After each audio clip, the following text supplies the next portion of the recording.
안녕하세요. 프로그래밍 할 때요. 코드를 깔끔하게 모듈로 나누는 거. 당연히 좋은 습관이라고 생각하시잖아요. 네, 그렇죠. 보기에도 좋고 관리하기도 편하니까요. 맞아요. 그런데 이게 인공지능, 특히 그 코드를 막 짜주는 LLM 있잖아요. 얘네들한테도 항상 최선일까 하는 의문이 좀 들더라고요. 그게 오늘 저희가 다룰 주제랑 관련이 깊은데요. 네, 오늘 살펴볼 연구가 어쩌면 그 반대일 수도 있다. 좀 충격적인 가능성을 얘기합니다.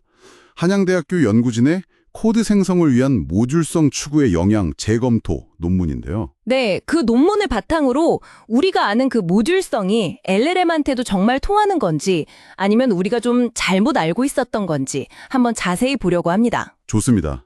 AI 코딩 도우미를 더 잘 쓰고 싶은 여러분께 분명 흥미로운 내용이 될 것 같아요. 자, 그럼 한번 파고 들어가 볼까요? 네, 보통은 이제 코드를 기능별로 잘게 나누는 모듈화가 가독성, 유지보수 이런 면에서 권장되죠. 그렇죠. 당연히 LLM도 이런 구조적인 코드를 더 잘 이해하고 또 잘 만들 거라고 기대하기 쉽잖아요. 맞습니다. 실제로 예전 연구 중에는 아예 모듈화된 함수를 쓰면 코드 생성 정확도가 올라간다, 이런 결과도 있었고요. 아, 그랬군요. 근데 그 연구 방식에 좀 허점이 있었다. 이런 지적이 나온 거죠. 그렇습니다. 기존 연구에서 문제가 뭐였냐면 LLM, 그러니까 GPT 3.5 터보 이걸 써서 기존 코드를 모듈화시켰어요. 네네. 근데 이게 과연 모듈성 그 자체의 효과인지 아니면 LLM이 코드를 바꾸면서 설명이 더 자세해졌다거나 하는 부수적인 효과 때문인지 이걸 명확히 구분하기가 좀 어려웠던 거죠. 아, 원인 분리가 확실하지 않았다. 네. 그리고 결정적으로 모듈성이라는 걸 딱 객관적으로 제일 만한 기준이 없었다는 것도 한계였고요. 그래서 이 연구팀이 모듈성 점수, MOS라는 자체 지표를 아예 만들었군요. 이건 어떤 개념인가요? 그 MOS는요, 코드 복잡도를 재는 순환 복잡도, CC라고 부르는 개념을 활용합니다. 순환 복잡도요? 아, 들어본 것 같아요. 네, CC는 코드 안에 독립적으로 실행될 수 있는 경로가 몇 개냐 이걸 세는 건데요. 이게 높으면 로직이 복잡하니까 잠재적으로는 모듈로 나눌 필요가 크다 이렇게 보는 거죠. 일종의 신호로 보는 거군요. 맞습니다. 그래서 이 CC 값을 바탕으로 이 코드에는 모듈이 한 M개 정도 있는 게 이상적이겠다. M 이렇게 추정을 해요. 그리고 실제 코드의 모듈 수 N과 비교해서 점수를 매깁니다. 그 MOS equal min 1 n M 이렇게요. 아, 그러니까 실제 모듈 수가 이상적인 수에 가까우면 1점에 가까워지는 거네요? 그렇죠. 근데 재미있는 게 이 MOS 점수가 단순히 코드 구조만 보는 게 아니라 함수끼리 얼마나 자주 호출하는지 이런 상호작용도 어느 정도 반영하는 걸로 나타났어요. 오, 생각보다 깊은 지표네요. 그럼 이 MOS 점수를 기준으로 코드를 싹 나눠서 실험을 설계했겠군요. 맞습니다. 4가지 유형의 코드를 딱 준비했어요. 내각이요? 네. 첫째는 MC, 사람이 직접 짠 건데 MOS 점수가 높은 잘 모듈화된 코드고요. 네. 둘째는 SC, 이것도 사람이 짰는데 모듈 없이 그냥 한 덩어리로 된 코드. MOS는 0이죠. 아하.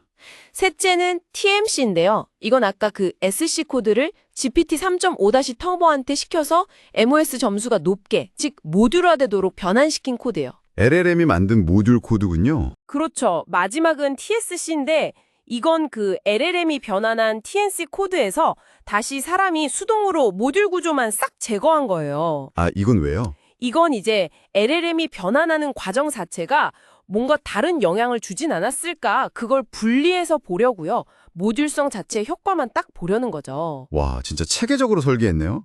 그래서 이 코드들로 LLM 성능은 어떻게 비교했어요? 2가지 방식으로 테스트했습니다. 하나는 이제 코드라마, 딥시코더, GPT-4a 미니 같은 여러 LLM들한테 이 코드들을 예시로 몇 개 딱 보여주고 자, 문제 풀어봐 하는 거죠. 이걸 인컨텍스트 러닝, ICL이라고 하고요. 네, 예시 기반 학습. 다른 하나는 아예 각 코드 유형별 데이터셋으로 LLM 모델 자체를 미세 조정, 그러니까 파인 튜닝하는 방식이었습니다. 아예 학습을 시키는 거군요. 성능 평가는요? 성능은 생성된 코드가 주어진 테스트 케이스를 얼마나 통과하냐, 패셋 K 지표로 봤습니다. K번 시도에서 한 번이라도 성공하면 통과로 치는 거예요. 자, 그래서 결과가 정말 의외였다고 들었어요. 우리가 보통 생각하는 거랑 달랐다면서요? 모듈화된 코드가 항상 좋은 게 아니었다. 네, 정확합니다. ICL, 그러니까 예시로 코드를 줬을 때요. 놀랍게도 모듈성이 높은 코드 MC가 반드시 성능 향상으로 이어지지는 않았어요. 정말요? 네, 오히려 모듈성이 전혀 없는 그 단일 코드 SC가 더 성능이 잘 나오는 경우도 많았습니다. 허허, 신기하네요. 그리고 LLM이 변환한 코드 TMC가 사람이 다시 합친 코드 TSC보다 아주 약간 나을 때도 있었는데 그 차이가 너무 작아서요.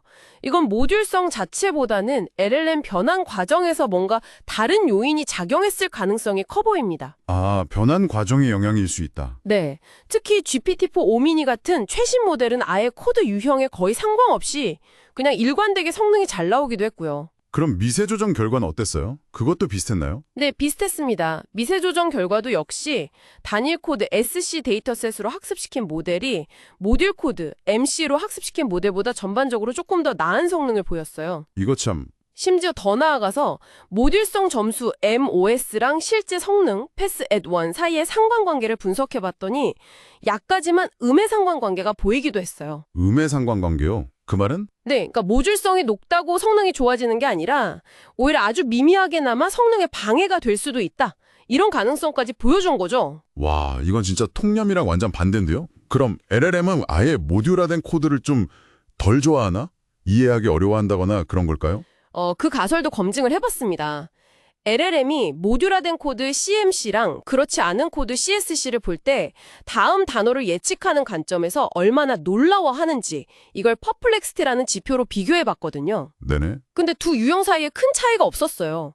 유의미한 차이가 없더라고요. 아, 그래요? 네, 이건 아마 LLM이 사전 훈련할 때 이미 모듈형 코드든 아니든 엄청나게 다양한 형태의 코드를 봤기 때문에 특정 구조를 특별히 더 선호하거나 어려워하지 않을 수 있다. 이걸 시사하는 것 같아요. 그렇군요. 자, 그럼 정리를 좀 해보면 사람한테는 분명 좋은 코딩 습관인 모듈화가 LLM이 코드를 생성하는 능력에는 사실 별다른 이점을 못 주거나 어쩌면 아주 약간은 불리할 수도 있다. 이런 거네요.